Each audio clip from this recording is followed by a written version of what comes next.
Hello guys, welcome to my channel. Now I want to discuss you very important, that is breaking news 2 point with you my dear.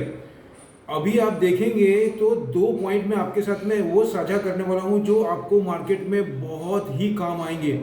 मैं आपको यहाँ पे openly YouTube पे ये बोल सकता हूँ, अब आने वाले टाइम में वर्ल्ड के किसी भी मार्केट में, मैं आपको क्या बोल रहा हूँ, I am damn sure world के किसी भी मार्केट का इंडेक्स यहाँ से ज़्यादा ऊपर नहीं जा सकता है। क्यों? क्योंकि मैं आपको बताना चाहूँगा, अब स्टॉक स्पेसिफिक ही मार्केट चलेंगे, पर्टिकुलरली इंडिया के ऊपर मैं आपको आऊँगा।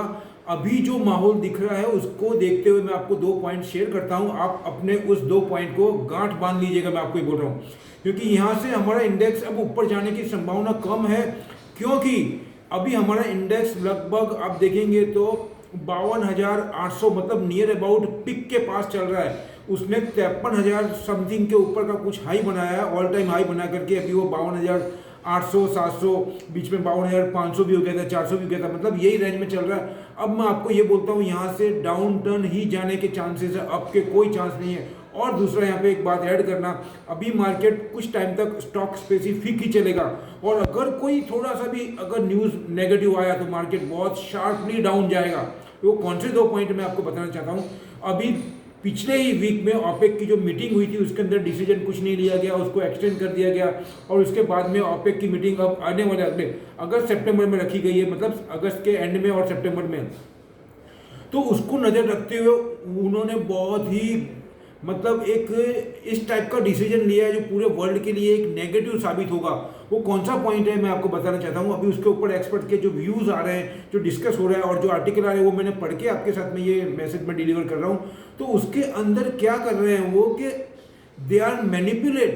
अभी प्रोडक्शन का जो उन्होंने होल्ड रखा था प्रोडक्शन अप करने का, वो अभी भी कंटिन्यू रहेगा, और उसके अंदर कौन कौन सी कंट्रियां हैं जो उनका प्लानिंग में सपोर्ट कर रही है बिहाइंड द सीन, वो मैं आपको शेयर करूंगा। और एक्सपर्ट ऐसा भी बता रहे हैं कि जिस हिसाब से वर्ल्ड में कोविड के अंदर अभी जो स्लो डाउन आया है और जो नियर बहुत वैक्सीनेशन का काम बहुत रैपिडली चल रहा है, उसके मद्देनजर पूरे यूरोप में, फ्रांस में आप देखेंगे, यूएसए में जो ग्रोथ आने वाला है और ग्रोथ ने पिकअप पकड़ ली, उसके सिम्टम्स दिख रहे हैं, और चाइना में भी। उसकी वजह से क्या होगा, एकदम से बूम आएगी डिमांड की, और सामने जब एनर्जी की जरूरत पड़ेगी इंडस्ट्रीज को, तो सामने सप्लाई बिल्कुल नहीं होगा, सप्लाई कम होगा, मतलब बिल्कुल नहीं, मतलब कम होगा, क्योंकि प्रोडक्शन तो बढ़ा नहीं रहे। तो उसकी वजह से प्रोडक्शन कम हो रहा है। तो उसमें कौन कौन सी कंट्री है वो मैं आपको ऐड करना चाहूँगा। उसके अंदर मैं आपको बताना चाहूँगा जैसे कि जो गल्फ की कंट्री के अंदर तो है वो तो है, उसके अलावा आप देखेंगे तो ईरान है, उसके बाद में अपने और भी जो गल्फ कंट्री है जैसे सूडान हो गया, और भी आपके रशिया हो गया। रशिया का बहुत बड़ा रोल है, क्योंकि रशिया के टोटल जीडीपी में 10 से 12% तो खाली मतलब पेट्रोलियम प्रोडक्ट का ही है, ऑयल एंड गैस का पोर्शन है। तो उसके अंदर वो जरूर ये चाहता है कि यहाँ से प्राइस शूटअप हो या प्राइस राइज हो, उसका बेनिफिट उनको मिले। और उनके पास में वैसे भी आप देखेंगे तो जो रशियन की इकोनॉमी की हालत बहुत ज़्यादा ख़राब है, उनके पास में जो रिजर्व है वो भी 0 तक पहुँच चुका है। मैं आपको क्या बताऊँ, जो एक्सपोर्ट करेंसी जो होती है यूएस डॉलर की, वो करेंसी का रिजर्व 0 तक है उनका। तो उनको अपनी इकोनॉमी को सर्वाइव करना, तो ये ओपेक के अंदर, और सऊदी ओपेक में सबसे ज़्यादा दबदबा किसका, सऊदी अरब का। तो सऊदी अरबिया, यूनाइटेड अरब अमीरात, ये सब कंट्री मिल करके अभी एक ऐसा गेम बना रहे हैं जिसकी वजह से जो अभी 74 से 75 यूएस डॉलर पर बैरल है, ये उसको $100 तक भी पहुंचाने की बात है। ये मैं आपको क्या बोल रहा हूँ, ये बात में कोई दो राय नहीं है कि पर बैरल 100 के अबव यूएस डॉलर का रेट चले जावे। तो आप ये सोचिए कि इन्फ्लेशन कहाँ जाएगा, और पर्टिकुलरली इंडियन का जो फिजिकल डेफिसिट है वो कहाँ जाएगा। इसीलिए नितिन गडकरी जी और इंडिया का जो रुझान बार बार इथोनेल के ऊपर जो मैं बता रहा हूँ उसके ऊपर फोकस है, उसके अंदर इसमें और तेज गति आएगी। तो यहाँ पे ये सेक्टर कौन सा, एग्रीकल्चर सेक्टर के अंदर पर्टिकुलरली जो शुगर कैन के अंदर इन्वॉल्व है वो कंपनी और इथोनेल की कंपनी का इंपॉर्टेंस बहुत ज़्यादा बढ़ जाता है, ये मैसेज के मद्देनजर। तो मैं आपको यही बोलूँगा, इसी के लिए आज देखिए मार्केट डाउन है, यूपीएल 20-25 रुपये अप है। सोचिए आप, मैं क्या बोलूँ आपको, ऐसे जड़ पकड़ी जाती है, ऐसे पिलर पकड़े जाते हैं कि कैसे। मैं आपको ये डैम श्योर बोलता हूँ कि किसी हालत में यूपीएल को घटा नहीं सकते हैं वो। और जो इथेनॉल बनाने वाली मतलब शुगर केन की जो कंपनियाँ हैं, जो एग्रीकल्चर के अंदर इन्वॉल्व है, जो शुगर केन बनाती है, वो इथोनेल भी बनाती है, वो कंपनी के अंदर अब डिमांड जोरदार आने वाली है। आप कहीं पे नोट डाउन कर लो, मैं आपको डैम श्योर बोल रहा हूँ आपको यहाँ पे। It is a very difficult to pick up such type of, जिसको बोलते हैं ना की पॉइंट, मैं एकदम की पॉइंट पकड़ के आपको बात कर रहा हूँ। तो उसमें ये मैटर हो गया, उसके अंदर सऊदी अरबिया आ गया, रशिया आ गया, ओपेक की जो कंट्रीज है वो आ गई, यहाँ पे ईरान जो अभी अलग है ओपेक से, वो बहुत बड़ा रोल कर रहा है, क्योंकि उनको भी अपनी इकोनॉमी को बूस्टअप करना है, और उन्होंने अपना नाता तोड़ दिया है कहाँ से, यूएसए से। तो वो ये सबको नज़र रखते हैं और चाइना के साथ में मिल गए। तो चाइना भी यही चाहता है कि पूरे वर्ल्ड की इकोनॉमी जो है वो अभी सो रहे या डाउन टर्न जाए, जिससे कि उनका दबदबा बना रहे। तो ये सब पॉइंट एक मैनिपुलेट करके हैं, तो उसमें हमको ध्यान रखना है। अब मार्केट यहाँ से किसी भी हालत में शूट अप नहीं होगा, मैं आपको यूट्यूब पे ओपनली बोल रहा हूँ माय डियर। तो आप ध्यान रखना मैं क्या बोल रहा हूँ, और उसमें वो जो कंपनी मैंने आपको बताई वही कंपनी चलेगी। तो मैं आपको इसलिए, और एक तो ये पॉइंट हो गया, इसमें ध्यान रखना है एग्रीकल्चर की।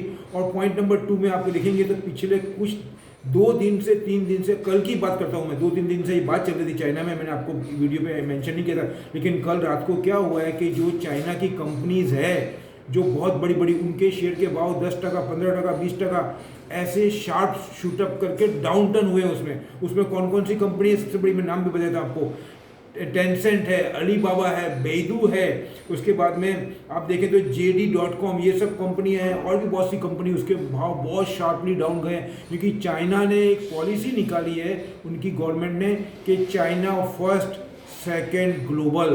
व्हाट आई एम सेइंग, ध्यान रखना मैं क्या बोल रहा हूँ आपको, चाइना फर्स्ट सेकेंड ग्लोबल। है किसी में दम इंडिया में ऐसा जो डिसीजन ले सके इंडिया के अंदर? मैं आपको क्या बोल रहा हूँ, have anybody power to take such type of decision? It is the only in the world, my dear, China is the only world। अभी जो ऐसी कंट्री है जो एक ऐसा डिसीजन ले सकती है जो अपने सिटीजन के लिए काम कर रही है। मैं आपको ये बताता हूँ, हमको दुश्मन है वो नहीं देखना, हमको दुश्मन में भी क्या क्वालिटी है वो देखना है।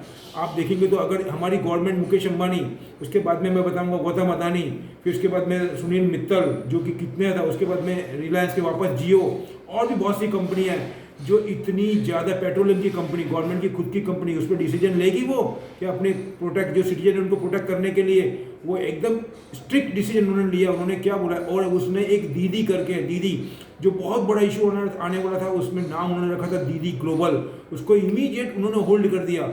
और ये मैटर पिछले 4-5 दिन से पूरे वर्ल्ड के मीडिया में टॉप डिस्कस हो रहा है। उन्होंने यही बोला है कि सबसे पहले आप बड़ी कंपनी की रिस्पॉन्सिबिलिटी चाइना को सर्व करना है, चाइना के लोगों को सर्व करना है, उनको अप करना है, उनको कम से कम पैसे में फैसिलिटी प्रोवाइड करो। उसके बाद में सेकंड पॉइंट आपका आता है ग्लोबल। ये सोचिए आप, उसकी वजह से, मतलब उन्होंने क्या बोला है, China ramp up attack security, वो पहले सिक्योरिटी पे, प्रोडक्ट पे ध्यान देना चाहती है, मतलब सिक्योरिटी को पॉइंट ऑफ व्यू से। तो ये सबको पॉइंट के मद्देनजर रखते हैं आप यूएसए के अंदर जितनी भी कंपनी थी उनके प्राइस शूटअप होकर के डाउन टर्न गए हैं, बहुत ज़्यादा लॉस हुआ उनको, और बिलियंस ऑफ बिलियन डॉलर का लॉस हुआ है चाइना की बड़ी बड़ी कंपनी को। लेकिन कोई उनके सामने चू भी नहीं कर सकेंगे, क्यों? क्योंकि वहाँ पे डेमोक्रेसी नहीं है। मैं वही बोल रहा हूँ, वहाँ पे साम्यवादी जो मतलब कंट्री है, वहाँ पे कोई आवाज़ नहीं उठा सकेगा। और गवर्नमेंट को भी यहाँ पे इतना ज़्यादा सब हो रहा, तो एक स्ट्रिक्ट डिसीजन लेना चाहिए। मैं इंडिया की बात कर रहा हूँ, क्यों उन्होंने कमाए कहाँ से, वो इतने बड़े कहाँ से हुए? इंडियन कंट्री से ही हुए हैं वो, और इंडियन के सिटीजन की वजह से ही वो आज इतने ऊपर तक पहुँचे हैं। और भी मैटर उसके ऊपर मैं जाना नहीं चाहूँगा, फिल्म इंडस्ट्री की बात कर रहा हूँ मैं। वहाँ पे किस हिसाब से काला इतिहास हो रहा है हमारे देश में, और लोग बाग कुछ नहीं, खाली सो रहे हैं लोग बाग, they are not taking any prompt action and oppose such type of people. ये बोलूँगा, वो बात को मैं अलग मैटर रखता हूँ अभी, लेकिन यहाँ पे गवर्नमेंट के, इंडियन गवर्नमेंट को बोलना चाहूँगा, तुरंत ऐसा एक्शन लेना चाहिए बड़ी बड़ी कंपनी के ऊपर, और इंडियन सिटीजन को प्रोटेक्ट करना चाहिए। यही बोलूँगा आपको। ये 2 मैटर आपको मैंने बताया, ये बहुत ज़्यादा इंपॉर्टेंस है अभी, और उसमें क्रूड ऑयल का मैटर तो बहुत ज़्यादा है, और चाइना इसके अंदर और भी कुछ मतलब स्ट्रिक्ट डिसीजन लेगा जो कि पूरे वर्ल्ड के मार्केट को इम्पैक्ट करेगा। तो फिलहाल मैं 2 पॉइंट ये रखता हूँ यहाँ पे, ये 2 पॉइंट ध्यान में रखना, और मार्केट को ध्यान में रखना। अभी मार्केट स्टॉक स्पेसिफिक ही चलेगा, दूसरा कोई उपाय नहीं हो गवर्नमेंट के पास में और मार्केट के पास में। दुनिया की कोई ताकत इसको यहाँ से वन वे नहीं खींचेगी। हाँ, स्टॉक स्पेसिफिक चलेंगे, जिसमें बेनिफिट मिलता रहेगा वो चलेंगे, लेकिन आप सोचो कि मार्केट यहाँ से शूटअप हो जाएगा, ये कोई चांस नहीं है। अभी it will take time. Last में इतने बोलूँगा, ये मेरी अपनी स्टडी है, अपनी एनालाइज है। आप अपना फाइनल डिसीजन अपने एक्सपर्ट की गाइडेंस से लें। और अगर मेरे वीडियो अच्छे लग रहे हैं तो आप मेरे को कमेंट डालें, आपको कैसा लगा ये 2 पॉइंट मैंने आपको डिस्कस करें। ये बहुत ही दमदार और बहुत ही स्ट्रॉन्ग पॉइंट है माय डियर। ये अभी लेटेस्ट ही है। कितने लोगों को ये मैटर अभी ख्याल भी नहीं होगा, और जब तक आएगा तब तक बहुत ज़्यादा लूट चुका होगा माय डियर। इसीलिए मैं आपको अलर्ट कर रहा हूँ। मिलते हैं अगले वीडियो में और कुछ नई जानकारी के साथ में। और मेरी वीडियो अच्छी लगे तो इसको लाइक करें, शेयर करें, सब्सक्राइब करें। Thank you. जय हिंद।